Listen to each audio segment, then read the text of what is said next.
राम की कथा में हनुमान का क्या अस्तित्व है। मैं जानता हूं इस परिसर में कहीं ना कहीं मारुति नंदन बैठे हुए हैं, क्योंकि जहां भी राम की चर्चा होती है वो उपस्थित होते हैं। मैं जानता हूं बरेली में यहां बैठे हैं। किसी ने कहा कि ये सूर्य और पृथ्वी का मेल है। मैंने कहा कितना भी सूर्य चमके और कितनी भी पृथ्वी पर वनस्पतियां हो जाएं, अगर बीच में वायु ना हो तो हम में से कोई ना बचे। वायु पुत्र के बिना ये कथा देखा।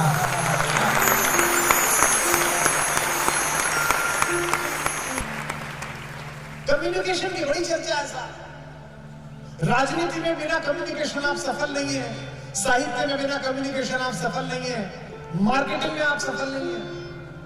दुनिया का एक बड़ा व्यापारी है एलन मस्क, वो कम्युनिकेटर भी बहुत बड़ा है। सुबह से शाम तक ट्विटर पे बैठा रहता है। दुनिया के सारे बड़े नेता कम्युनिकेटर से। कम्युनिकेशन की बड़ी चर्चा है। लोग मुझ पर भी रीच कर कहते हैं कि आप पर सरस्वती की कृपा है। अगर कम्युनिकेशन भी सीखना हो, डिप्लोमेटिक कम्युनिकेशन सीखना हो, इस देश की सरकारों को अपने डिप्लोमेट्स को, आईएफएस अधिकारियों को रामचरितमानस पढ़ानी चाहिए, राम की कथा पढ़ानी चाहिए।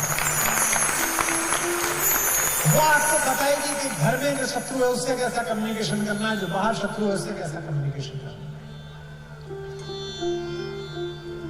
हनुमान जैसे सरल और मित भाषी व्यक्ति को कितना अद्भुत कम्युनिकेटर राम ने बना दिया है अपने सत्संग से। अंगद को कितना अद्भुत कम्युनिकेटर बना दिया, कभी आप मानस पढ़िए।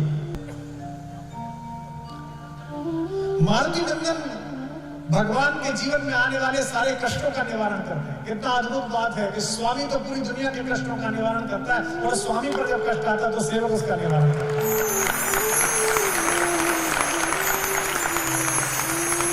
लेकिन उसके बाद भी सेवक में अहंकार नहीं। अगर देश में रहने वाला आदमी, अगर किसी संस्थान में काम करने वाला आदमी अपनी व्यक्तिगत योग्यताओं को देश से ऊपर समझता है तो वो देश का नागरिक होने योग्य नहीं है। अगर किसी संस्थान में काम करने वाला आदमी अपनी व्यक्तिगत योग्यताओं को संस्थान से ऊपर समझता है तो संस्थान में काम करने योग्य नहीं। जितने कॉर्पोरेट के लोग बैठे हो, अपने एम्प्लॉय रिलेशंस को समझना हो तो हनुमान और राम का रिलेशन समझवाना। एमबीए वालों से मत समझवाना, किसी भी पंडित को बुला के राम की कहानी सुनवा देना। हनुमान पर गर्व करने योग्य, अहंकार करने योग्य, स्वाभिमान करने योग्य सब कुछ है। उन्होंने बचपन में ही सिद्ध कर दिया कि वे कितने तेजस्वी हैं। बाल समय रविवक्ष दियो, तब दीनों लोक देव हथियार। छोटे से थे तभी बता दिया उन्होंने। जूनियर ओलंपिक में रिकॉर्ड तोड़ दिया। वे पंच तत्वों में से एक वायु के पुत्र हैं। वे पंचकन्याओं में से एक पूजित माता अंजनी के बेटे हैं। वे भगवान शंकर के दत्तक पुत्र हैं। 11वां रुद्र उन्हें कहा जाता है। ब्रह्मा उनके गुरु हैं।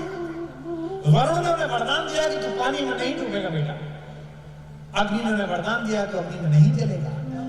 लेकिन इसके बाद भी हनुमान कभी अपना परिचय ऐसे नहीं देते। हवाई जहाज में चले जाओ, पड़ोस में बैठे हुए आदमी से पूछो क्या करते हैं, बड़ी कंपनी में काम करता होगा, भारत के लिए काम करता होगा, तो वो ये नहीं बताता I did graduation from Cambridge, then I go to Harvard, then I walk with। भाई ये क्या है? बाहर जाते समय, विश्व के किसी देश में जाते समय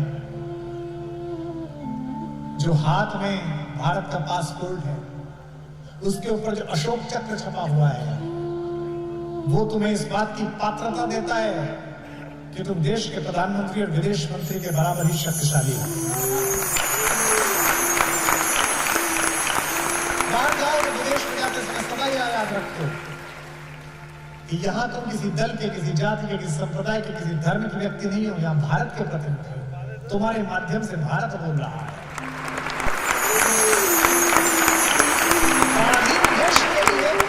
स्वतंत्र चेतना वाले सन्यासी ने 7 दिन तक चलने वाली धर्म संसद के आखिरी दिन जब खड़े होकर पहला संबोधन दिया था, my American brothers and sisters, तो उस विवेकानंद के लिए आधा घंटे तक तालियां गूंजती रही थी, क्योंकि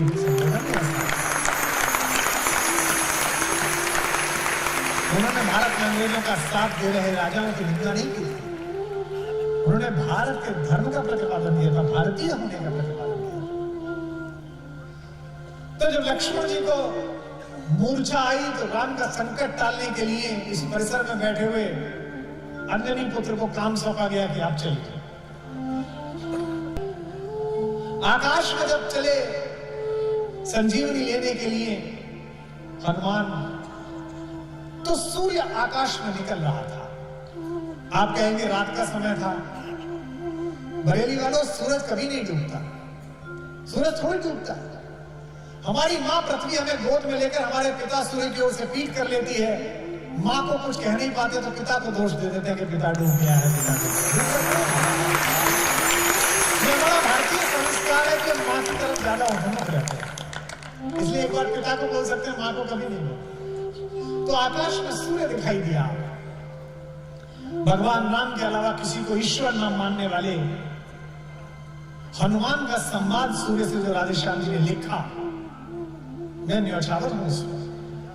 इंडियन फॉरेन एकेडमी में यह डायलॉग सिखाया जाना चाहिए राधेश्याम रामायण का, कि अगर किसी शक्तिशाली देश से संवाद करना हो तो ऐसे करो जैसे हनुमान करते हैं।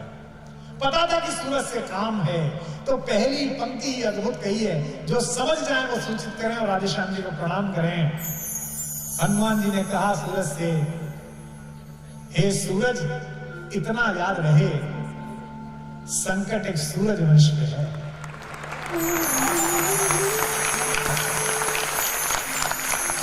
इसे कहते हैं डिप्लोमेसी, इसे कहते हैं डायलॉग की डिप्लोमेसी। क्योंकि राम भी तो सूर्यवंशी है, लक्ष्मण भी तो सूर्यवंशी है। सूरज से कह रहे हैं मेरा काम नहीं है, तुम्हारा काम है। आज हमको लोग सिखा रहे हैं यूक्रेन की तस्वीरें दिखाकर कि यूक्रेन में मनुष्यता शर्मसार हो रही है। हमसे कहते हैं कि आप इधर बोलोगे किधर बोलोगे। दुनिया की मनुष्यता के झंडा बरदारों, दुनिया में मानवाधिकारों का ढिढोरा पीटने वालों, भारत को मत समझाओ किधर खड़े होना है। जब ये दुष्ट पड़ोसी हमारी तरफ अमेरिका से भीख में मिले हुए हथियार लेकर चला था तो कोई नहीं आया था, उस समय रूस आया था हमें बचाने के लिए, हम उसके साथ खड़े थे। हमको कोई क्या सिखा, सूरज इतना याद रहे, संकट एक सूरज वंश पे है। लंका के नीच राहु द्वारा आघात दिनेश वंश पर है। और विनम्रता देखिए, इतने शक्तिशाली व्यक्ति की विनम्रता, डिप्लोमेसी देखिए। इसलिए छिपे रहना भगवान, जिसने राम के अलावा किसी को भगवान नहीं कहा, वो सूर्य से कह रहा है। ये राधेश्याम जी का कमाल था। इसलिए छिपे रहना भगवान, जब तक न जड़ी पहुंचा दूं मैं, बस तभी प्रकट होना दिनकर जब संकट दिशा मिटा दूं मैं। मेरे आने से पहले, फिर भावुक भी कर रहे हैं, मेरे आने से पहले यदि किरणों का चमत्कार होगा तो सूर्यवंश में सूर्यदेव निश्चित ही अंधकार होगा। फिर कहते हैं कि बहुत मुझे उम्मीद है, आशा है, स्वल्प प्रार्थना यह सच्चे जी से स्वीकारोगे। आतुर की आर्त अवस्था को होकर कर्णार्ध निहारोगे। 8 पंक्तियां विनम्रता की और बाद में 2 पंक्ति भारतीय तेवरों की। इस देश का तेवर ऐसा होना चाहिए, इस देश के विदेश मंत्री, प्रधानमंत्री, इस देश के रक्षा मंत्री, गृह मंत्री की भाषा ये होनी चाहिए जो हनुमान कह रहे राधेश्याम रामायण के मुख से। मैं धीमे से पढ़ूंगा और विस्फोट पैदा होगा यहाँ भारतीय स्वाभिमान का। अन्यथा क्षमा करना दिनकर, अंजनी तने से पाला है। बचपन से जान रहे हो तुम हनुमत कितना मतवाला।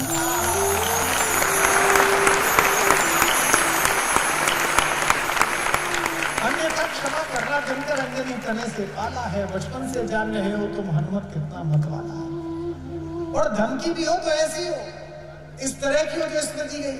मैंने तो ऐसी धमकी ना पढ़ी, ना मुझे कोई संभावना दिखती है। फिर प्रणाम करें हम राधेश्याम जी को। अन्यथा क्षमा करना दिनकर, अंजनी तने से पाला है। बचपन से जान रहे हो तुम हनुमत कितना मतवाला। और ये स्मरण करना आवश्यक है। पुलवामा में जब शहीद हुए हमारे जवान और भारत और पाकिस्तान के बीच तनाव हुआ, तो मैंने कुछ क्रोध में, जब सर्जिकल स्ट्राइक हो गई, तो मैंने भारतीय सेना के लिए बड़े अच्छे कुछ पंक्तियां लिख दी। तो पड़ोस के देश के एक विदेश मंत्री जी हैं, पता नहीं उन्हें मुझसे क्या दिक्कत थी, मैं तो किसी पद पे भी नहीं हूं। उन्होंने मुझे ट्विटर पे टैग करके लिखा कि ज्यादा शायर आजम ज्यादा उसमें मत आइए, अगर लड़ाई हुई तो मैं भी लड़ने जाऊंगी। मेरे नाना भी फौज में थे, बरेली वालों, मैंने इतना मासूम सवाल पूछा था, वो ब्लॉक करके चली गई। अब आप देखना कितना मासूम सवाल। उन्होंने मुझे कहा कि मेरे नाना भी फौज में थे, तो मैंने सिर्फ इतना पूछा कि मोहतरमा आपके नाना ढाका में पोस्टेड तो नहीं थे?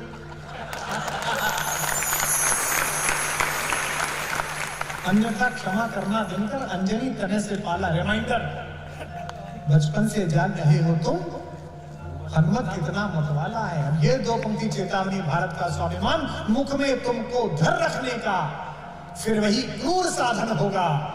बंदी मोचन तब होगा जब लक्ष्मण का दुख मोचन।